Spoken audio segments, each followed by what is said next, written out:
Hola amigos, bienvenidos a Arte Pregonero. Hoy hablamos de los hermanos Marx. Los 5 hermanos Marx eran 4: Groucho, Chico y Harpo. En realidad, lo que conocemos hoy en día como los hermanos Marx es una compañía de entretenimiento que comenzó con el vodevil, aquellas representaciones teatrales tan populares en el siglo XIX y principios del siglo XX, que fue semillero de grandes artistas y nombres como Buster Keaton, Harry Houdini, Mata Hari y el propio Charles Chaplin. Llevados por la influencia de sus padres y de su propia familia, especialmente la paterna, aprovecharon su cercanía de edad para crecer juntos y bajo una misma educación, lo que los llevó a estar compenetrados toda la vida. Esta particularidad los ayudaba a comprenderse con simples gestos o movimientos, lo que luego les sirvió un montón a la hora de presentarse en el escenario e improvisar un poco. Los inicios en pequeños teatros los hicieron representando piezas musicales. Harpo, Chico y Groucho, incluso Gumo, se acompañaban y acompasaban uno al otro para formar piezas de gran distinción.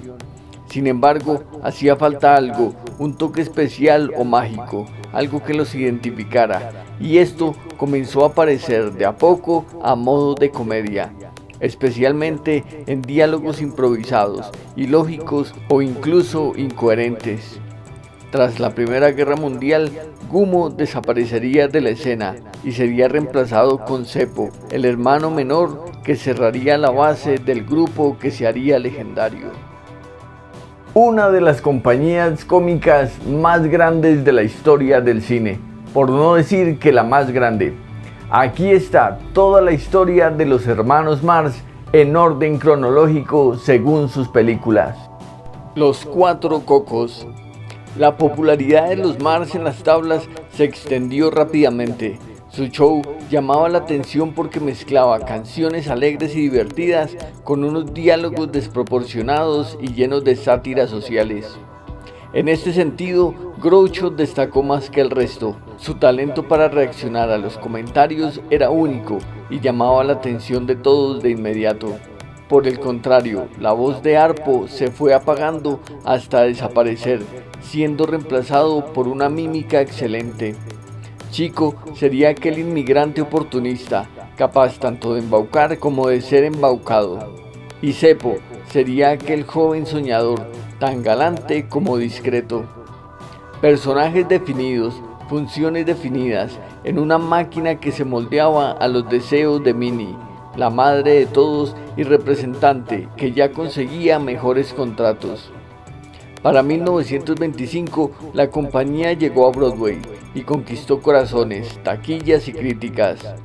Al Say Cheese fue el primer triunfo de los hermanos en la escena. Luego llegaron los 4 cocos, The Coconuts, una comedia disparatada. Para aquella época ya había llegado el cine sonoro y los productores necesitaban actores que pudieran hablar, cantar y expresarse sin miedo y con destreza. Sin dudarlo, los grandes productores de la Paramount les ofrecieron un jugoso contrato para poner su talento en cinta, y esta fue también su primer película en 1929, un éxito inmediato y una de las mejores comedias de la historia del cine. El conflicto de los hermanos Marx. Fue tanto el éxito de los 4 cocos que los hermanos tuvieron que replantear su agenda. Abandonaron por un momento sus presentaciones en el teatro y viajaron a Hollywood con intenciones de convertirse en verdaderas leyendas.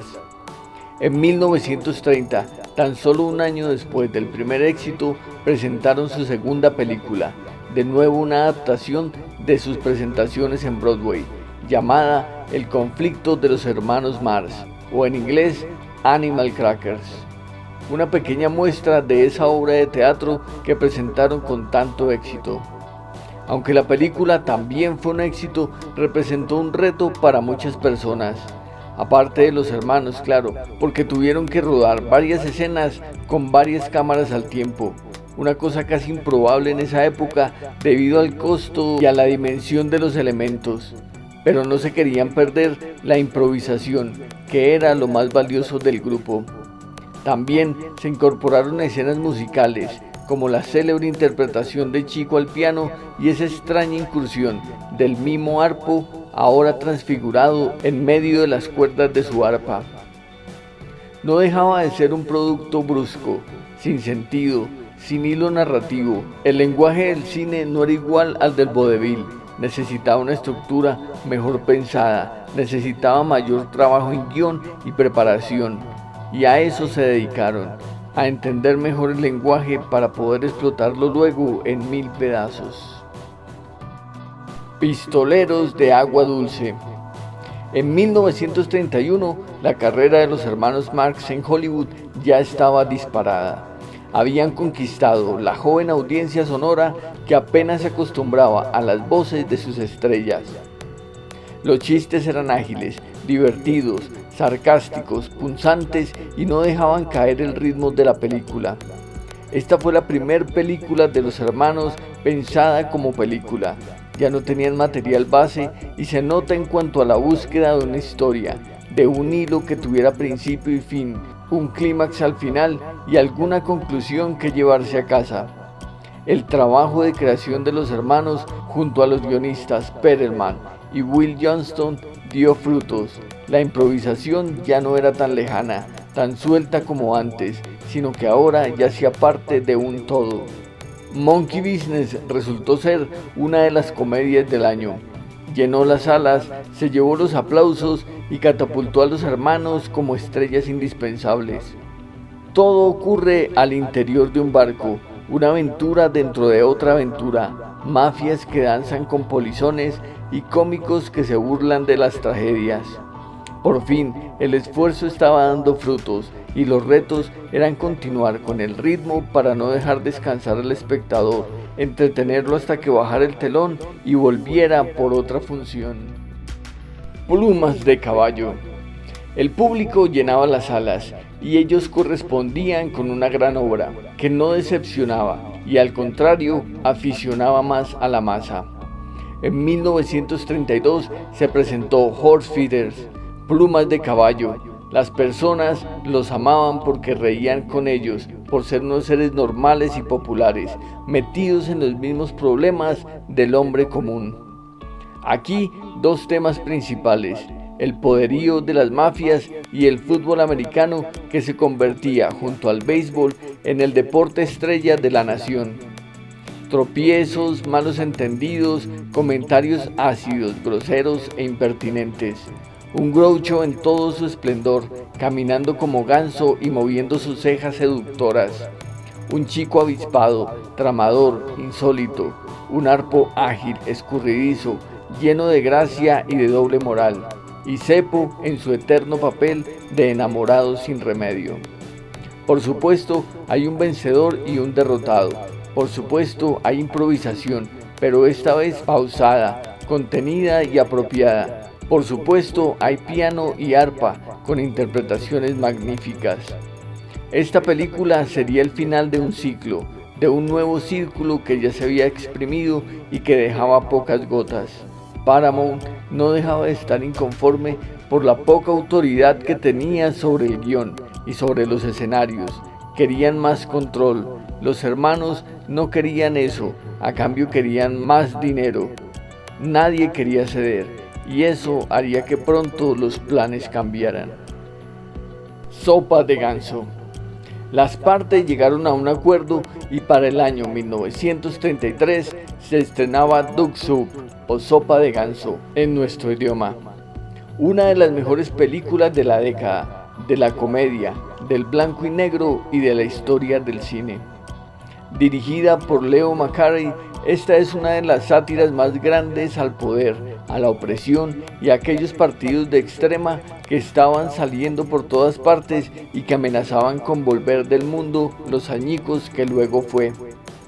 Aquí nos encontramos con una comedia inteligente, avispada, cargada de excesos pero excesos justificados, que la propia temática del poder político carga a su vez. Una burla constante a la burguesía reinante, a aquellos seres que se creen todopoderosos y cuya soberbia lleva a los pueblos a sufrir desgracias.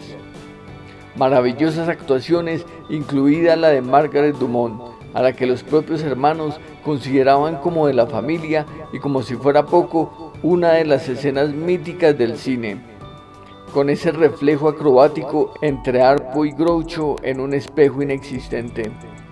Por desgracia, la película no tuvo el mismo impacto que las anteriores y no funcionó lo mismo en taquilla, y la Paramount se desinteresó por la compañía de los cómicos. Eso poco importaba, había talento de sobra, aunque para volver a llegar al éxito se tenían que hacer grandes sacrificios. Una noche en la ópera. Un nuevo ciclo comenzaba. Había quedado claro que las ambiciones eran distintas. Volvieron al teatro, a trabajar en vodevil, en donde estaban más conformes. Pero los productores de cine aún necesitaban de sus talentos. La MGM, de la mano de Irving Thalberg, los invitó a unirse a su programa. La oferta económica fue buena, pero a cambio tuvieron que ceder en unir sus actos cómicos a una historia romántica para que sus obras pasaran ahora como comedias románticas. Esto les quitaba algo de protagonismo, pero vendieron el alma porque la oferta era buena. En la creación de la historia participaban figuras tan importantes como George Kaufman o Buster Keaton, y en 1935 apareció A Night at the Opera, Una noche en la ópera, título que después repetiría Queen en su gran álbum, que algo también tiene de esta gran película. La obra fue aclamada como una de las mejores de la historia, con esa mítica escena del camarote en el barco, con la aparición de Margaret Dumont y con las presentaciones habituales de Harpo y Chico. Por desgracia, el sacrificio tuvo que ser Seppo. Lo reemplazaron con un galán más acorde al estándar del momento. Seppo no volvería a aparecer en pantalla. Aún así, la fama de los Marx lo conquistaría todo, hasta la propia historia, ya que esta película fue salvada por el Congreso e incluida en la lista de los bienes inmateriales de la humanidad. Un día en las carreras. La relación con MGM no resultó tan interesante como se preveía. Cada grupo dispuesto a tener el control creativo y no ceder un paso. Para colmo, en 1936 fallecía el productor Irving Thalberg y dejaba un vacío entre el talento de los artistas y la codicia de Louis B. Mayer, que solo quería cifras en verde. La incomodidad de la situación retrasó el rodaje de esta película, pero finalmente en 1937 se estrenó A Day at the Races, un espectáculo no solo cómico, no solo romántico, sino también musical. El mundo estaba cambiando, se abrían las mentes y los espacios, y el cine era el puente para derribar barreras. En esta película participaron activamente actores afrodescendientes, que se pusieron del lado de los héroes y fueron tratados por igual. Un día en las carreras fue un éxito, no tan grande como las películas anteriores, pero sí fuerte. Estuvo dentro de las películas del año y demostró que se podían incluir minorías sin afectar las películas ni su impacto. Una trama sencilla sobre una mujer que está a punto de caer en la ruina y de cómo tres desconocidos locos aparecen de distintas partes para ayudarla a su modo y salvar su fortuna. Una película mucho más profesional, con personajes definidos y una historia cronometrada, justo como para poder pasar todo un día admirándola. El Hotel de los Líos. Room Service fue un caso aparte en la carrera de los Marx, pero que demostraba el difícil camino que estaban viviendo. La relación con MGM no parecía buena ni justa, y contra todo pronóstico, apenas unos años después de Un día en las carreras, en 1938, aparecía El Hotel de los Líos, pero no fue producida por MGM, sino por la RKO. En una maniobra complicada y que incluso fue tildada como ilegal por parte de los dueños de MGM. Y todos esos problemas se notan. Esta vez no se improvisa tanto, La cámara no está tan inquieta, Chico no toca el piano de esa manera tan cautivadora, ni Harpo toca su arpa con esa entrega que lo caracterizaba. La participación de Groucho, su humor verbal e inteligente, opaca a los otros que quedan reducidos a acompañantes de lujo. La trama es la de un productor en quiebra que no tiene con qué pagar la cuenta de su compañía en el hotel en donde se hospedan, y tienen que hacer 1000 peripecias para llegar a salvarse de la deuda y estrenar la obra. Sin duda no fue el acierto más grande de su carrera, ya se notaba la repetición del gesto y de la trama. La chispa comenzaba a opacarse y los problemas externos no dejaban brillar a los hermanos como debía. A pesar de esto, fuera de las pantallas les iba muy bien. Ya se establecían como estrellas y sus participaciones teatrales eran aplaudidas y seguidas a lo largo de todo Norteamérica. Su luz aún iluminaba con fuerza. Una tarde en el circo. Al parecer, este sí fue el verdadero conflicto de los hermanos Marx. Después de su desliz con la RKO, Louis B. Mayer exigió exclusividad con la Compañía del León. Los hermanos Marx volvieron al plató en serias posturas e inconformidades con Mayer. Aunque no era el único, en ese momento también Buster Keaton, que también había sido víctima del propio Mayer, fue contratado para hacer los gags de la película. Pero Keaton y Groucho eran como el agua y el aceite. El uno era físico, el otro era verbal. Su comprensión y definición de la comedia distaba mucho, lo que hizo que el material no se aprovechara ni de un lado ni del otro. Y ese desentendimiento se notó en el resultado final. Ad Circus, como se llamó esta película de 1939, apenas si tiene que ver con los hermanos y su talento para crear travesuras. Por fortuna y para salvar la estrella, se permitió que Chico tocara su piano y Harpo se dedicara a su arpa. Aún así, el resultado es escaso. La trama ya era conocida, aquella de aquel circo al borde de la ruina que es salvado por los personajes más inesperados. Algo que ya se había visto con Chaplin y algo a lo que le faltaba el carácter imprudente y acelerado de otras películas. Para rescatar los números musicales y como siempre la abnegada entrega de Margaret Dumont, la hermana simbólica más sensata entre tantas tramas laborales y contractuales. Como vemos, no fue fácil, nunca es fácil, menos ser leyenda. Pero estos hombres y sus habilidades lograron hacer historia, conquistar cada uno de los rincones en donde sus películas se proyectaban. Nos gustaría que nos dejaran en los comentarios cuál de las películas de los hermanos Marx les gusta más. Ahora sigamos con la historia de estos talentos tan incomparables. Los hermanos Marx en el oeste. Go West fue la siguiente película en la carrera de estas míticas estrellas del cine. Aprovechando los sets de otras películas del oeste, Louis B. Mayer los obligó a adaptarse y hacer una película del oeste. Por fortuna, esta vez sí coincidieron en muchas cosas con Buster Keaton, que fue su asesor, y el resultado fue más que satisfactorio. Al igual que en El maquinista de la General, esta película está llena de humor, de aventuras, de acciones trepidantes, de persecuciones y de chistes improvisados al estilo de Groucho. Sin llegar a ser tan notable como las demás obras, esta película está muy por encima de las películas finales de los cómicos. Aquí, Chico vuelve al piano y Harpo nos sorprende adaptando su técnica a un arpa casi rústica con la que demostraba su amor por la música y su enorme destreza para interpretar los momentos. La trama es sencilla. Llevados por los rumores, los hermanos viajan al oeste en busca de aventuras. Lo que encuentran es una tierra estéril, inútil y sin ninguna riqueza, pero estratégicamente ubicada, por lo que la compañía de ferrocarriles la quiere a toda costa. Un negocio que los hermanos no quieren desperdiciar y en el que ponen lo mejor de ellos para conseguirlo. Una gran comedia, muy cercana a las raíces, pero con un grupo ya gastado por los conflictos externos y la letra pequeña de los contratos. Tienda de locos. En 1941, luego de disputas, controversias y peleas de todo tipo, los hermanos, incluyendo el consejo de Cepo y Gumo, decidieron dar por terminada su participación, no solo con MGM, sino también con el cine en general.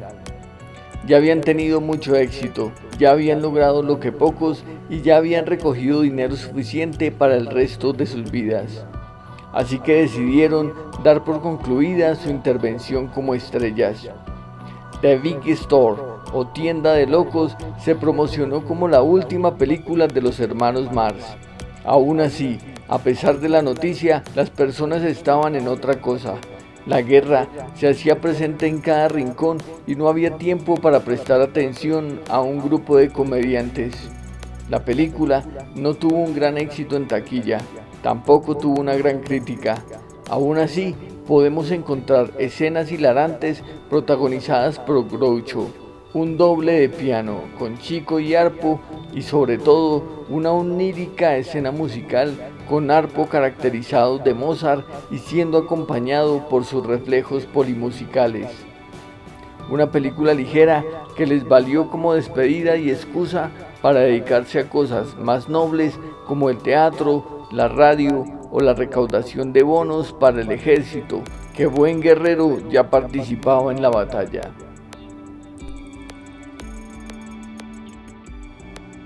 Una noche en Casablanca. Pasaron 5 años para que los hermanos Marx volvieran a reunirse en la pantalla. No fue algo planeado o querido, sino más bien circunstancial. Chico, el jugador empedernido de la familia, había perdido casi todo su dinero y se encontraba en la ruina.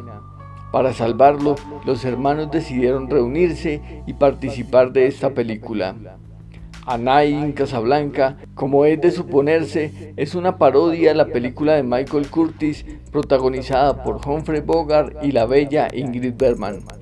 Pero no solo eso, es una parodia de la guerra, de los excesos de los que tuvieron con qué pelear y de todos los abusos a los que fueron entregados los que en verdad tuvieron que pelear.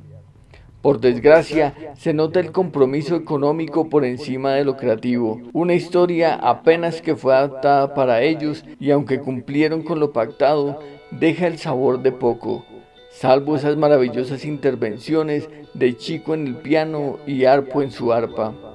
Se echa de menos la presencia de Margaret Dumont, la elegante antagonista por excelencia, el otro lado de la balanza y sobre todo esa improvisación característica del grupo.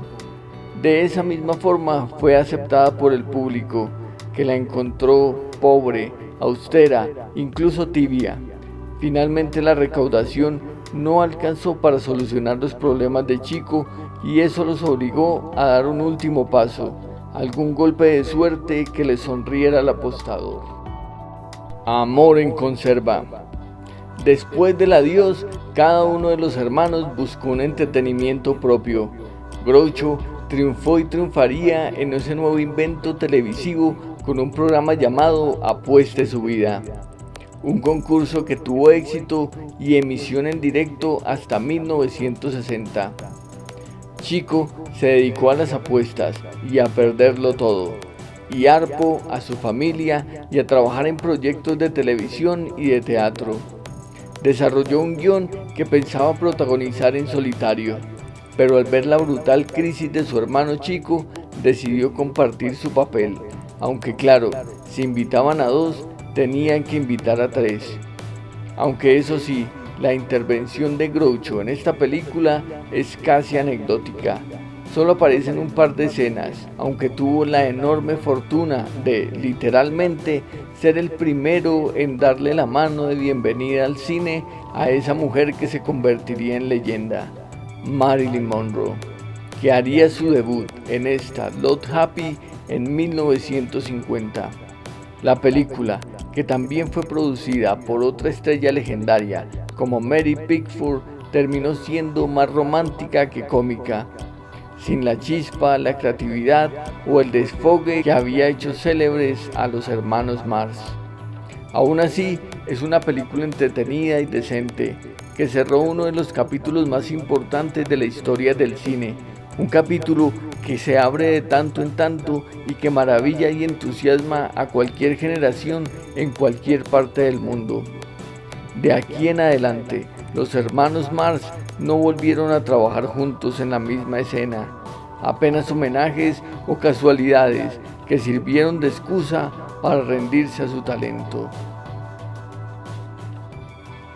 Por desgracia, la historia se terminó pronto, aunque hay que decir que solo necesitaron 11 películas y menos de 15 años para dejar una huella imborrable en la historia del cine. Hoy en día sus películas se pueden disfrutar de igual manera que cuando se estrenaron, hace más de 60 años. La historia de Harpo, Chico, Groucho, Zeppo, incluso Gummo merecen ser contadas.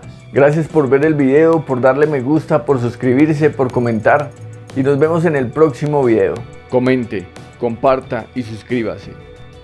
Suscríbase.